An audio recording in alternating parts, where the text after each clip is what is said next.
Broadcasting live from the YMCA pool, this is The Monstrous Feminine, the podcast where horrible humans talk about horror. My name is Tyia, and I'm joined by my Gremlins, Mila, Louisa, and Zeba. And to celebrate the festive season, we're doing a few holiday specials. But before we get into it, go ahead and follow us on Spotify, YouTube, or the Apple Podcast app. You can find all of our links on our Instagram at The Monstrous Feminine Podcast.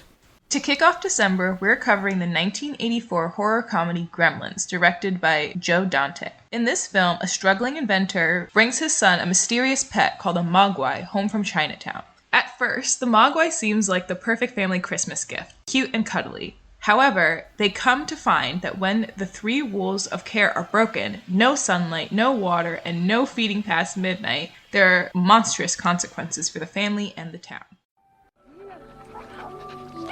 Has it got a name, Dad? Yeah, mogwai. What? Mogwai. I don't know, some Chinese word. I just call him Gizmo. He seems to like it. you know what I just realized? Like, no sunlight, no water, no feeding past midnight. I was like, that's basically me when I'm like hermiting in my house during all of lockdown. I was like, I am a mogwai. I am a mogwai. I was just going to say that when I was younger, I had like a deep-seated fear of Furbies, and that this like kind of triggered it watching this movie. At first I was like, oh, this is going to be the scariest one of the month, because I was like, that's a Furby. But it may make it quite cute. This is supposed to be a Furby parody, no? Like, I looked at them and I'm like, that's a Furby. Wait, is this pre-Furby? No, Furbies are mad old. Furbies are like vintage toys. They came out in 1998. Really? Yeah. Say, but you said it so confidently. I thought you knew. I believed me too. I said those are antiques, and now I feel old as hell because Furbies are younger than I. They came out in 98 and Gremlins came out in 84. Wait, okay, so let's back all the way up then. That means that the creators of Furbies made them look like that full well knowing the Gremlins movie and that people could possibly associate them, or was that an accident? But they should have called them Gremlins / Mogwai, no? They're definitely not supposed to be the Gremlins. They're definitely their own thing. They just look a lot like that. But there's also a Gizmo Furby. There's a Gizmo Furby? Okay, they did threaten legal action. Okay, I thought they must have. Yeah. Oh, because I was like, surely. Well, they don't look as similar now that I'm looking at them. Tyia. This is like, oh, copy my homework, but change it up a little. This is that. It says, unlike Furby, he has appendages and a mouth instead of a beak, and a brown nose above its mouth and eyes which are different from a Furby's eyes, and also doesn't have a tail or a mane. Okay, are you speaking on behalf of the defense right now? I don't feel like they actually look as similar as I thought they did, because my entire life I thought they were the same thing. But now that I really look at it, they don't quite look the same. They are the same. The slogans that they used for Furby from 1998 to 2001 was "Let's have fun." 2005 to 2007, it was "Your emotronic friend." And then from 2012 to 2018, they used "A mind of its own." Ew, I hate that. That one's haunting. The NSA of the US banned Furbies from entering their property due to concerns that they could be used to record and repeat classified information. Wow. For this month's Witch of the Week, we are going to shout out the people who had The Monstrous Feminine as their top podcast in their Spotify Wrapped. Our first shout out goes to Little Maricela. Thank you so much for listening to us so much in the year that we were your top podcast. That's really special. Thanks for letting us into your algorithm, into your subconscious. We hope you have a great 2022. Friendly reminder that we're also on Patreon. For £1 a month, you gain access to our Discord. For £3 a month, you get to hear uncut discussions from our main episodes. And for £5 a month, you get all that plus a bonus episode. If you enjoy our podcast, please support us. Any contribution helps. The link to espionage for Furbies is interesting because this film is, to me, like fear of communism, and I will explain. Did you stretch before that reach? You know what? I believe you. I don't have a single bit of evidence. Okay, first of all, Edward Said Orientalism. No, I love this movie. Go on. What did he say about this movie? I missed that part of his work. Not that there's a direct link. I just thought what he says about how the West writes about, like, the East. I forgot about the Chinatown thing. Is very much like, it's mysterious, we could never know it, it's also bad, it's the other. So this film opens with the dad traveling into Chinatown, going into the most like racist, stereotypical like China shop, I don't know, not where they sell China, but like Chinese shop, where this like grandpa is sitting there and he's also like some sort of caricature figure and basically kind of steals this mogwai thing. I mean, he pays for it, but the grandpa doesn't want to sell it. Throughout the film, there's, like, associations with, like, the Gremlins with, like, war technology. Like, that drunken guy who's literally like, you can't trust foreigners, you can't trust their technology. They put gremlins in the cars, they put it in your watch, they do this. And I was just like, what do you want about? So it's kind of, to me, a little bit like a fear of the arms race, like, fear of the East, fear of indirectly communism. We don't even know where this thing comes from, and they don't tell you. Like, maybe they do in the later Gremlins movies, like, get into the lore a bit, but all you know is that there's 3 things that you can't do. Like, the science teacher is studying them for science. The Americans don't come off looking great because immediately they're like, oh, we can profit off of this. I think it might be a parody. Yeah. Again, there's just sort of, like, disruption of the American nuclear family. And there's this father who's trying to, like, get rich and be a great inventor. I think he symbolizes the American dream. You're a genius. If the Gremlins symbolize communism, first they invade your family. When the Gremlins symbolize communism. And then they invade the town. And there's, like, declare war. You know what I mean? Like, it extends outwards. So who's Gizmo in that case? I haven't gotten there yet. We can debate. I'm gonna read you the point that really hit it home for me. The end, where the father/narrator is like, well, that's the story. So if your air conditioner goes on the fritz or your washing machine blows or your video recorder conks out, before you call the repairman, turn on all the lights, check all the closets and cupboards, look under the beds, because you can never tell. There might be a gremlin in your house. Red under the bed. Reds under the bed was like actual communist, like anti-communist propaganda. In terms of the West not being ready to handle this responsibility of Gizmo, of this creature, you think it's a parody of that like classic anti-communist war messaging? Or do you think it's an actual poignant commentary on Western values? I don't know. Boo! Well, the whole point was that like the grandpa comes back and is like, y'all are not responsible enough to have this kind of power. Maybe it's mocking the whole damn thing. Even when we're trying to make like anti-American content, it's still racist. Like they still go to this like watered down Chinatown stereotype type of situation. So like even though they can be self-critical, it's still gonna be, I'm not giving them so much credit that they have completely escaped all the propaganda that we have ever absorbed as American, especially in the 80s. And well, now, but like in this instance, like 80s propaganda. I don't know how I feel about that analysis. I definitely think it's creative. You sound like my essay marker before they fucking murk me. It seems more critical of the family and like their lack of paying attention to things and attention to detail that could have prevented all of it from happening. And in terms of like the spread of communism, like checking your clock to make sure it hasn't been tampered with isn't necessarily, I guess, like a great metaphor. It feels like very high camp, so I think the entire time watching it, I just didn't really see like a ton of deeper meaning to it. And so it just felt like the quintessential 80s movie.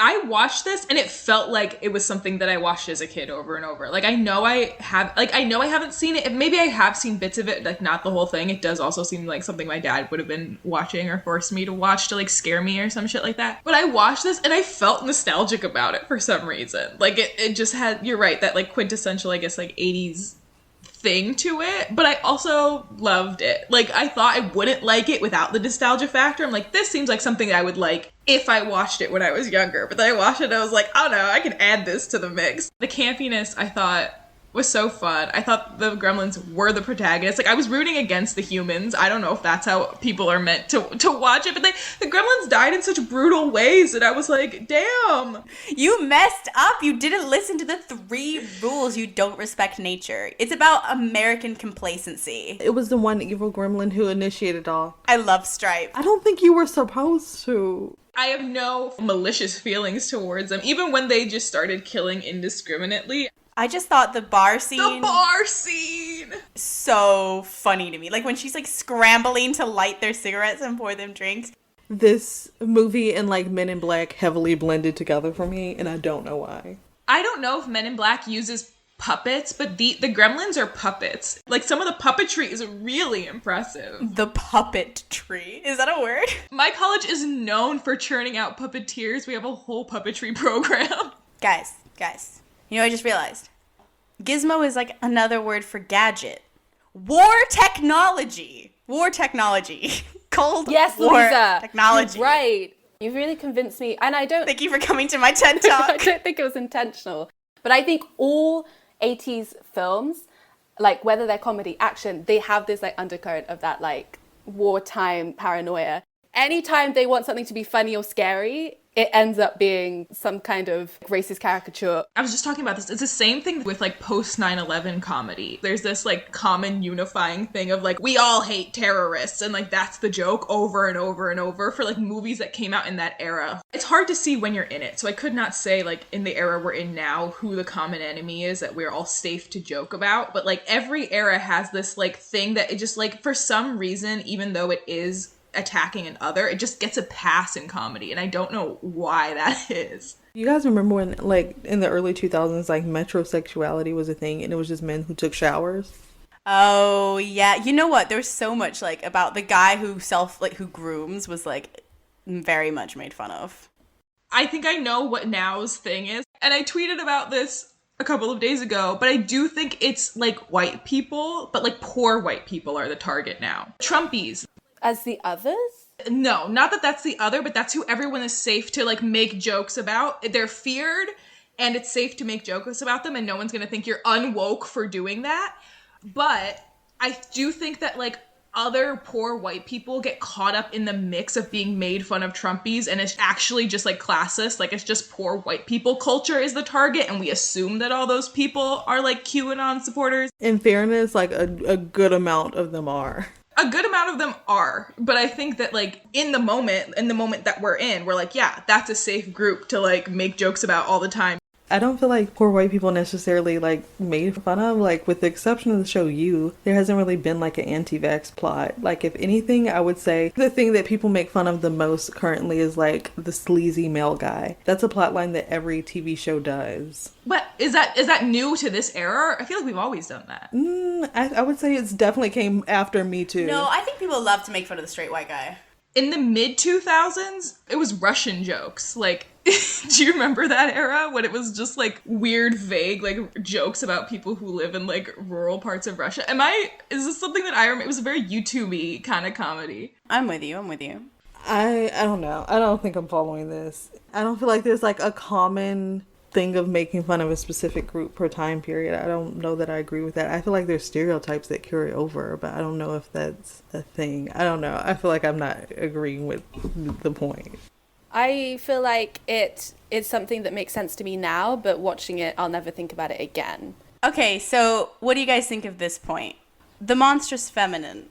So when the science teacher is examining the mogwai, and he says it's in the pupal stage and it's going through changes on the inside. And the kid responds and says, like my mother. And I thought that linked the monster, right? Like this kind of mysterious object to like the abject female body, in the sense that it's like the unknowable female body of like, oh, the changes that are going on the inside.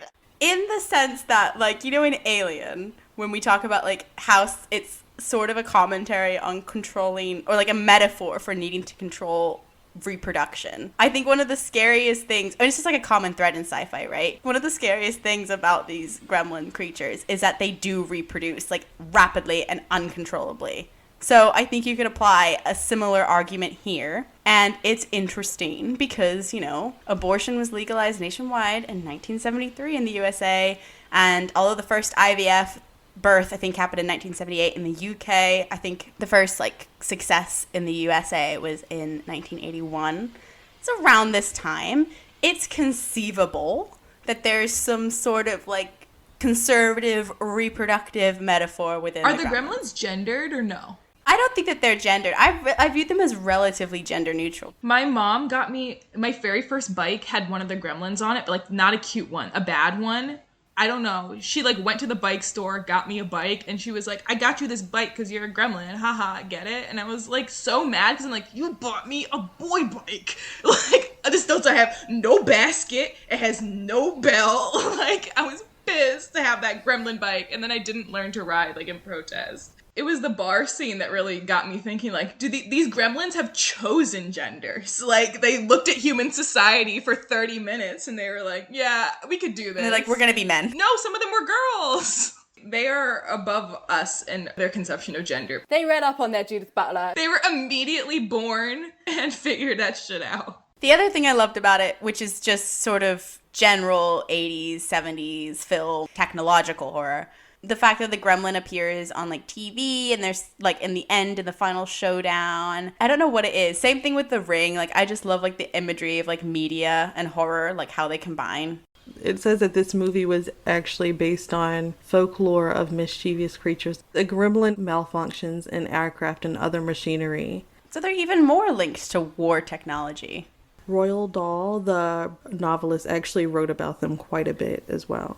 Wasn't he very, like, anti-Jewish, though? I think he actually made some very anti-Semitic, like, public statements. Oh, he, like, basically said Hitler had some points.